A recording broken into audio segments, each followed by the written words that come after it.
Narmada કેનાલમાંથી સુલ્લામ Sufalam canal ચાલે છે, એની અંદરથી અમારા તળાવ ભરાણા છે. એ તળાવમાંથી સિંચાઈ કરી અને અમે અમારા આ કપાસ અત્યારે હાલ તમે જુઓ છો, હું કપાસમાં જ ઊભો છું. એ કપાસ અમારો અત્યારે 1-1 ફૂટની હાઇટવાળો થઈ ગયો છે. એ વરસાદ નથી છતાં અમે પિયતનો લાભ લઈ અને ઉગાડેલો છે. પરંતુ જે કપાસ છે, કપાસ અમારો 15 મણથી મોડી અને 25-30 મણ સુધીની ઉપજ હાલશે. અને જો વરસાદ ના હોત ને આ કેનાલે ના હોત તો અમારે અહીંથી સ્થળાંતર કર્યા વખત હોત. બંને તળાવ ભરવાથી મારા ગામની લગભગ 1000 હેક્ટર જેવી જમીન સિંચાઈમાં આખા ગામને પૂરેપૂરો સિંચાઈનો લાભ મળે છે. વરસાદ તો એક ટીમ્પુ થયો જ નથી. વરસાદ ના આવે તો અમારા ગામને હિજરત કરવી પડે.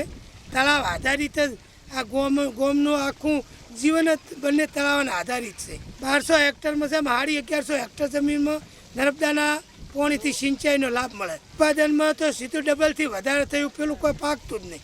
એટલે વીઘે 10થી 15 મણ થતો હોય, 25થી 30 મણ ઉત્પાદન મળતું થઈ ગયું. એમ જે કપાસનું વાવેતર હોય એ પ્રમાણે. પશુપાલનમાં ઘાસચારો બિલકુલ થતો જ નહીં.